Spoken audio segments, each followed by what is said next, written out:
Hello, good morning भाई लोक. मी आहे विनीत आणि तुम्ही बघता VRS ब्लॉग्स. आज ॲक्च्युली दुसरा दिवस आहे आपला सोलापूर ट्रिपचा. मी बार्शीत आहे. रात्री बार्शीत आलेलो बघा, तुम्हाला रूमची टूर दिली आणि झोपलो. रात्री काही जास्त हे केलं नाही कारण दमलेलो जरा.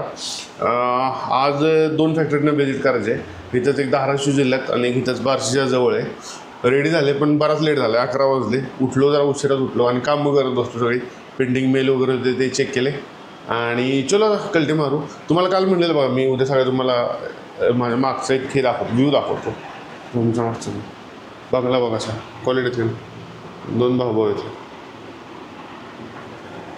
कसं आहे रस्त्याला घाललं इतका बेकार आहे रस्ता, खराब आहे रस्ता. 1 तास लागणार ना, अर्धा तास तरी लागेल का? रस्त्याचे बरेच दिवस झालं काम चाललंय मला वाटतं. नाही मी 2-3 वर्षापूर्वी आलो तेव्हा पण रस्ता असं होता. मागचे 6 महिन्यापूर्वी आलेलो तेव्हा पण असाच रस्ता होता.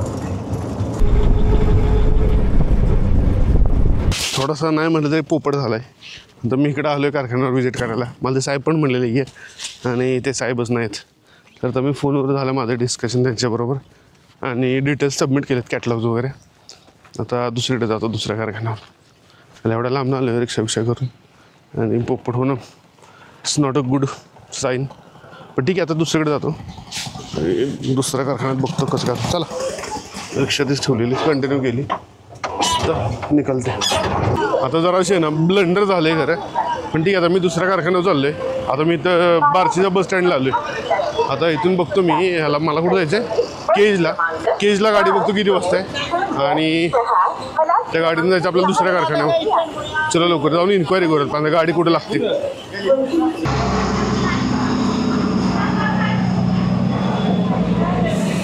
आला मी एवढा वेळ बडबड होतो, रेकॉर्डिंग कसं होत नव्हतं. ओके, आता चालू झालं आहे. हां, तेव्हा मला गाडी ही आहे ना, ही माजलगाव गाडी मिळाली. आता माजलगाव गाडीनं मी जाणार केजच्या. खरं मला अलीकडे उतरायचं आहे पण मला वाटत नाही गाडी थांबेल केजच्या अलीकडे. तरी पण आता ट्राय करू, काहीतरी सेटिंग करून उतरायला लागेल, नाहीतर मग केजवरनं मागं यायला लागेल. केजच्या अलीकडे कारखाना आहे आपला जरा. किती वेळ लागतो. एक म्हण आहे बघा, दुष्काळात 12वा महिना का 13वा महिना का तरी. तशी सेम परिस्थिती आत्ता झाली. आधीच लेट झालं. आता या बसमधले पुढच्या टायरमधली हवा झाली कमी झाली का पंक्चर झाली कोण असतो. गाडी आता इथे थांबली हवा भरायला. मला दाखवतो थांबली हवा भरायची इथं पुढच्या टायरमध्ये, इथं कुठंतरी पलीकडच्या टायरमध्ये. अवघड आहे ना की पावसाचं वातावरण झालं. 36 मिनिट ठेवली रूमवरच. 1 वाजला आहे.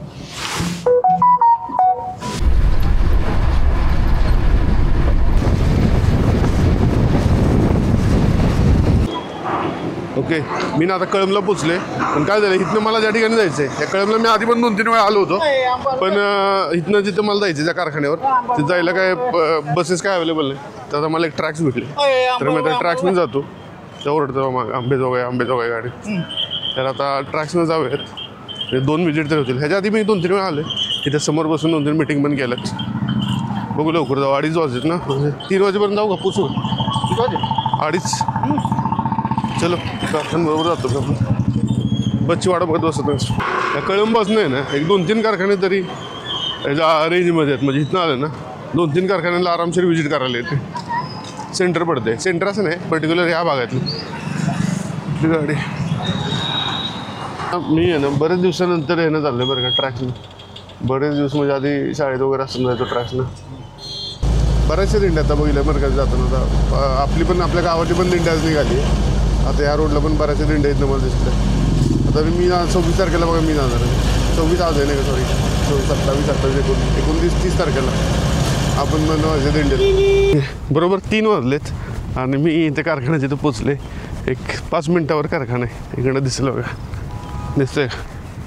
आणि तुम्हाला म्हणतो मी आहे ना इथं 2020ला वगैरे आलेलो कोविडच्या आधी. तेव्हा नुकताच कारखाना झालेला आणि डिस्लरी करायचं चाललेलं. आता त्याच्यानंतर आज येतो आहे. बरं डेव्हलपमेंट झाले राहतं. रस्ता सिमेंटचा झाला आहे. माझ्यामुळे ब्लू कलरचा बघा लेबर कॅम्प दिसत असतो. तर आता मी असं एक आर्टिकल वाचत होतो की भारतात आहे ना 1% लोक अख्खी म्हणजे जे काय म्हणतो त्याला, जे सगळे प्रॉपर्टीज वगैरे आहेत ना ते फक्त त्यातली 50% प्रॉपर्टी वेल्थ चांगला शब्द आहे, ही फक्त 1% लोक हे करतात. ओन करतात, बाकीच्या 50% आहे आपल्यासारखी. त्या लेबर कॅम्पवरून आठवण राहून लय बेकार परिस्थिती असते जनरली लोकांची. ज्याचं ठीक आहे त्याचं ठीक आहे, ज्याची स्कीम घडली त्याचं अवघड आहे. पण असं नाही झालं पाहिजे, बॅलन्स झालं पाहिजे, सगळे बऱ्यापैकी एका लेवलला असले पाहिजेत, तर पुढे जाऊ आपण, देश पुढे जाईल आणि काहीतरी होईल चांगलं. आता मी अजून एक हे वाचलेलं, एक कोट वाचलं मला वाटतं की जपानमध्येच कोट तरी, हां जपानमध्ये आहे का नाही पब्लिक ट्रान्सपोर्ट खूप भारी आहे आणि खूप चांगलं आहे.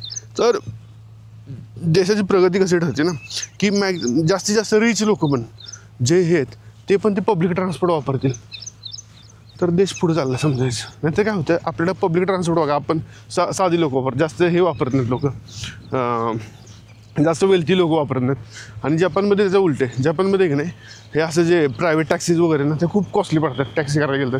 त्यापेक्षा ते एनकरेज करतात की तुम्ही मेट्रोज वापरा. हा पण त्याचं डेव्हलप पण झालं आहे, आपल्याकडे अजून तसं डेव्हलप झालं नाही.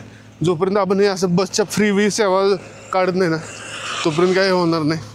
कारण काय होते, नुसत्या फ्री सेवा देऊन उपयोग होत नाही. त्या एस टी महामंडळाच्या बाकीच्या गोष्टी पण बघितल्या पाहिजे. त्यांना जायला त्या लोकांना वेळेत सॅलरीज होत नाहीत. एवढी भयानक परिस्थिती आहे. एनिवेज मोठं झालं स्पीच, घ्यासायला जरा माझ्या कोरडं पडली, चलते आम्ही. आता जायचं कुठं आपल्याला, कुठं जायचं, कळंबला. तर आता मी नाही तर रस्त्यात येत होतो, तर ही कळमनुरीवरून एक पालखी झाली आहे पंढरपूरला आषाढ एकादशीला. दरवर्षी 23 वर्षापासून करतात. तर आपण जरा 1-2 मिनिट माहिती घेऊया. जरा माहिती तर तुमच्या ह्याच्याबद्दल सांगा. संत विठोबा बापू आमची वारी कोंढूर ते पंढरपूर, तालुका कळमनुरी, जिल्हा हिंगोली. तालुका कळमनुरी, जिल्हा हिंगोली. आमची 23 वर्षे झालेली आहेत. आमची पैदल वारी चालू आहे. तरी आमचे सर्व भाग आणि आमची भिशी घेतल्या जाणार नाही. आमची मोफत सेवा आहे. 200 माणसं. आता आम्ही 1 रुपयासुद्धा कोणाला मागत नाही. आमचे जेवढे वारकरी आहेत, जेवढे गरीब आहेत तेवढे आम्ही संघ सांभाळून कोंढूर ते पंढरपूर पसरोक पायी वारी सोहळा आहे. असंच आम्ही जितके दिवस आहोत तितक्या आनंदाने आम्ही चालूच राहू ठेवणार आहोत आम्ही. तर आमचे दिंडी चालक किसनराव आहात आणि राजू बापूसाहेब देशमुख आणि राजूजी सरपंच कोंढूरकर हे सुद्धा या दिंडीचे चालक आहेत. कोंढूरकर मुक्काम कुठे कुठे सांगा ना. इसू वडगावला आम्ही 16 तारखेला आम्ही निघलो कोंढूर ते पंढरपूर, तालुका कळमनुरी, जिल्हा हिंगोली. 4 तारखेला आम्ही पंढरपूरला पोहोचत आहोत. तरी असे ठेपे आमची 21 ठेपे आहेत. 21 ठेपे आहेत. रामकृष्ण हरी. रामकृष्ण हरी. ओके. तर आता तुम्ही बघितली ही जी पालखी होती, अशा बऱ्याचशा पालख्या अख्ख्या महाराष्ट्रातून पंढरपूरला जात असतात. आपल्या गावातनं पण गेली पालखी चिंचनेर वंदनमधून.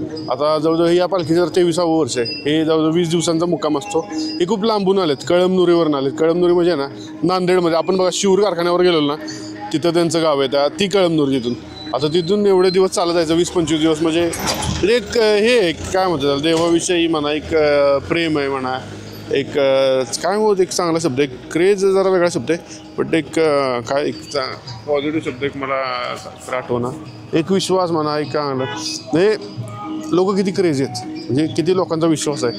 इतके 8-10 दिवस निवांत फक्त देवदेव करत जाणे. चलो अजून अशा मेलोडीज ऑफ महाराष्ट्रामध्ये अजून अशा बऱ्याच गोष्टी बघायला मिळतील आपल्याला. आपण एक करूयात कार्यक्रम बरं का, मेलोडीज ऑफ महाराष्ट्र.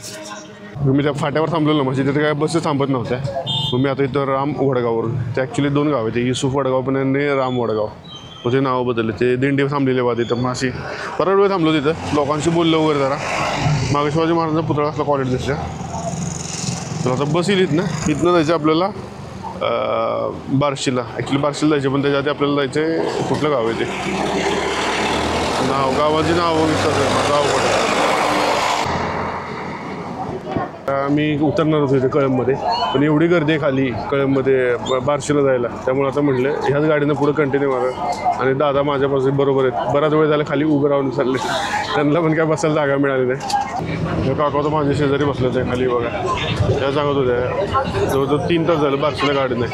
हा डिसिजन किती चांगला झाला की डायरेक्ट आपलं उतरण्यापेक्षा इथनंच सेम गाडी कंटिन्यू केली. ठीक आहे आता उभं राहून तर उभं राहून, नाही तर गॅरंटी नव्हती कुठली परत ह्याला बार्शीला बस मिळेल म्हणून बसून जायला. परत 1.5-2 तास वाया गेले असते. त्याच्यामुळे आपलं ठीक आहे उभं राहून तर उभं राहून जाऊ. माझ्यासारखे बरेच उभं राहायला जायचं. आपले बरेच जण पंढरपूरला चालले, त्यामुळं जागा मिळायचे चान्सेस नाहीच. बट ॲटलिस्ट अश्युरन्स आहे की वेळेत आपलं बार्शीला तरी पोहोचतो, जाऊन काम तरी करत बसतो. मेल चेक करून सगळ्यात माझा रिप्लाय करत बघा. हो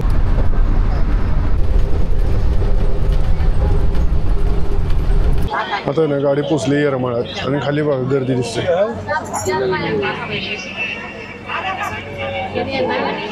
मला आहे ना माझाच जरा अभिमान वाटते चांगला की बरं झालं मी गाडी घेतली नाही, गाडी सोडली नाही. म्हणजे उतरलं असतो तिथे सीट मिळेल म्हणून दुसऱ्या गाडीत, तर लय वेळ थांबायला लागला असतं. आम्ही आता उभं राहून झालो बघा. हे दादा पण उभे राहिलेत, हे पत्रकार आहेत, हे पण उभे राहिलेत. त्याचा त्यांच्या ID कार्डसाठी जरा वाट बघतात, त्यांना सीट मिळेल.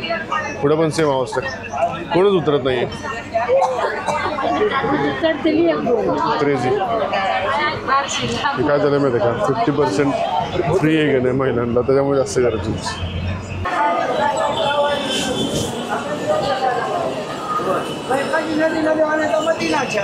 आता माझ्या स्टेटमेंट नंतर माणसं मला लई शिव्या देतील किंवा म्हणतील हा तू काय कधी म्हातारा होणार नाही का किंवा काय. पण तुम्हाला सांगतो मी आहे ना आता जिथनं आलो आहे कारखान्यावरून आलो आहे ऑलमोस्ट त्या ह्याच्या नावच विसरलं मी कुठलं गावा कळमच्या पुढे 20 किलोमीटर तिथनं मी उभं राहून आलो आहे बरं का. तर कळम ते इथं आलो आहे मी बार्शीला. तर हे अंतर आहे का नाही, हे अंतर जवळजवळ 2 तास लागतात. 70 किलोमीटर असेल तर 2 तास आहे ना मी उभं राहून आलो आहे, लिटरली उभं राहून आलो आहे. आणि मीच नाही, माझ्याबरोबर बरंच लोक होती जी उभी राहून आली. आणि त्याच्याबरोबर तुम्हाला सांगतो की मी जेव्हा उभा होतो तर बरीच अशी माणसं होती, म्हणजे अबो 75 किंवा महिला असतील, लेडीज, बऱ्याच लेडीज होत्या निवांत बसलेल्या. आणि त्यातली बरीच लोक अशी होती की दर महिन्याला आहे ना पंढरपूरला वारीला वगैरे येत होते, म्हणजे तिकीट नाही फ्रीमध्ये. आणि जे आपण आता हे करणारे तिकीट देणार आहेत माझ्यासारखे तिकीट देणारे वगैरे आहेत ना आपले, मी बाकी बरीच, तेव्हा आम्ही उभं राहून ते सांगायचं काय येतो की ठीक आहे फॅसिलिटी सगळ्यांना पाहिजे, त्यांना पण दिलं पाहिजे. आम्ही पण म्हातारा होणार आहे, पण जरा गव्हर्नमेंटने आधी केलं पाहिजे. नुसतं फ्री देऊन काय उपयोग होणार नाही. तर आता आम्ही लय वैतावलो आहे, तर मी जेवण करतो, एखादं चांगलं रेस्टॉरंट बघतो, इथे शोधतो आणि चलो होतं जेवायला जावं. फार लेट झालं. एक निकिता म्हणून एक रेस्टॉरंट आहे तिथं बार्शीत चांगलं आहे असं मला आता रिव्ह्यू समजलं. 1-2 जणांनी मला सांगितलं. तर आता मी चाललो तिकडे जेवायला. मी आता 2च टाईम जेवते ना, आता 2 टाईम म्हणजे लवकर जेवते आईचा पुढे. चलो नंतर भेटू बाबा. हॅलो, चलो स्टार्ट करते. ऑर्डर केलं मी व्हेज पटियाला आणि रोटी, बीट रोटी. बघू टेस्ट करू कसं लागतं. मला कौतुकानं मी खरं जेवायला गेलो, ठीक आहे हॉटेल चांगलं होतं, पण काय मी ऑर्डर केलेली गंडली, त्यावेळी काय प्रॉपर जेवण झालं नाही माझं. मी आपलं खरं पिठलं घेतलं असं बरं झालं असतं. हे लयच काय लयच गंडकी डिश परत नाही असले काय खाणं. मला तरी सांगितले मसाले जरी जास्त खाऊ नको, पित्ता त्रास होतो, तरी पण मी शांतपणे गेला. चलो एनिवेज आता मी जातो इथनं चालत, ते जवळ 1 किलोमीटर आहे हॉटेल, तेवढा जरा वॉक पण होईल. पावसाचं वातावरण झाले, वारं सुटले. आणि आज लास्ट डेट आहे, सॉरी उद्या लास्ट डे आहे, उद्या दुपारी निघायचं आहे. आज शेवटची रात्र आहे. चला जाऊ रूम चालत बार्शीचा रस्ता गंडलेला आहे. एखादं शहरात जर एक्सप्लोअर करायचं असेल ना, जर माहिती करून घेतली तर कधी पण जरा चालून एक्सप्लोअर करायचं. चालल्यामुळे बऱ्याच गोष्टी कळतात. आज मी चाललो म्हणून मला इथली हॉटेलची वगैरे एक दुसरी लाईन पण कळली आणि एक मार्केट पण चांगलं दिसलं की तिकडं त्या साईडला मेन बार्शी. मला असं वाटतं या साईडला बार्शी. चला आता आपलं हॉटेल आलं आहे, अभी मैं जाता है अंदर. आणि हा ब्लॉग आता तिथंच संपवतो. Bye bye.